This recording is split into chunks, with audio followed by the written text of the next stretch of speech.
네, 아는 기자, 아자 법조팀 박건영 기자 나왔습니다. 오늘 김용 부원장 기소하면서 가장 관심사는 재판에 넘기면서 이재명 대표나 정진상 실장을 어떻게 언급하느냐, 실제로 공동으로 모의했다는 공모 관계로까지 언급할 수 있느냐였는데 어땠습니까? 네, 일단 기소 내용엔 공모 관계다 이런 말은 없었습니다. 네. 다만 언급이 됐는데요. 어떤 식으로 됐냐면요. 이 김용 부원장이 8억 4,700만 원을 받기까지 범행 경위와 또 공범들과의 공모 관계를 설명하는 과정에서 이재명 대표의 이름이 등장한다 이렇게 밝혔고요. 또 정진상 실장 역시 공모 관계라는 표현은 쓰지 않았습니다.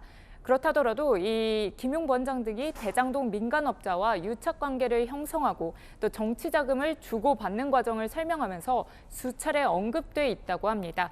이 공소장이 공개되면 이 부분 좀 더 자세히 전해드릴 수 있을 것 같습니다. 기소한 이후에 김용 부원장 측이 이제 반발을 했는데 그 내용 중에 눈에 띄는 게 자신을 대장동의 공범으로 몰아가려고 한다 이렇게 반발을 했어요. 이거 무슨 의미입니까? 네, 이 정치 자금을 주고받은 행위, 그러니까 오늘 기소된 내용은 정확히는 지난해에 있었던 사건이잖아요. 네. 그런데 이 검찰은 이 공소장에 이런 유착 관계가 오래전부터 또 장기간에 걸쳐 형성됐다고 보고 있습니다. 이 검찰은 김 부원장이 받은 돈의 사용처를 추가 수사에서 확인할 텐데요.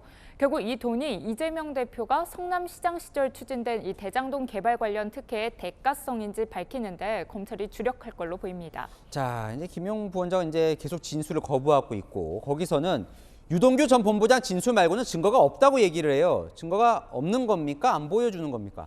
안 보여주는 게 더 맞는 것 같습니다. 검찰은 이 혐의 입증에 굉장히 자신감을 보이고 있는 상태거든요. 네. 이 김용 부원장 구속 기간에 충분한 증거를 모았다 이렇게 보고 있는데요. 우선 앞서 확보한 이 돈 전달 내역을 기록했던 메모 외에도 이 내용이 사실이라고 주장할 이 통화 기록이나 또 전화 기지국 자료, 차량 출입 기록, 또 목격자 진술 등을 확보한 걸로 알려졌습니다. 사실 불법 자금을 주고받는 건 보통 은밀하게 이뤄지기 때문에 이 CCTV 영상이나 또 돈을 건네는 사진 이런 물증이 남아있는 경우 많지 않거든요. 이 법조계에선 이 돈이 전달된 걸 사실로 볼 수 있는 이 다수의 정황 증거들을 입체적으로 제시를 하게 되면 법정에서 혐의가 입증됐다고 보는 사례 적지 않다고 보고 있습니다. 이 유동규 전 본부장이나 남욱 변호사 또 정민용 변호사 등 돈을 마련하고 전달한 과정에 있는 사람들의 진술이 일치하는 것도 검찰에겐 굉장히 유리한 상황이거든요. 이 검찰이 증거들을 어떤 논리를 엮어서 법정에서 공개할지 주목됩니다. 그런데 이게 궁금하던데요. 만약에 꼼짝 못할 증거를 갖고 있다면 조사 과정에서 김용 부원장에게 보여줘서 뭐 자백까지 받을 수도 있는 거 아니에요?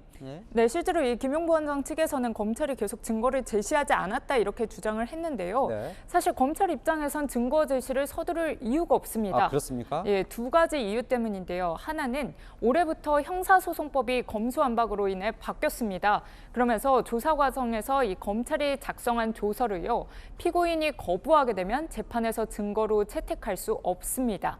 이 자금 수수 자체를 부인하는 김 부원장 입장에선 검찰 조서를 증거로 받아들일 리 없겠죠. 또 검찰은 이 축적한 증거를 법정에서 이렇게 하나씩 공개하면서 혐의를 부인할 수 없게 재판을 끌어가려는 전략으로 보입니다.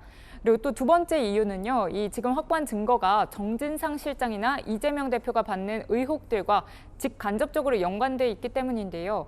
이 김 부원장 수사 단계에서 어떤 증거가 있는지 다 공개해버렸다간 향후 정 실장 등 이 수사에 대비할 시간과 또 기회를 줄 수 있다 판단했을 가능성이 높습니다. 네, 앞으로 더 치열한 법리 다툼이 벌어지겠군요. 아는 기자 박건영 기자와 살펴봤습니다.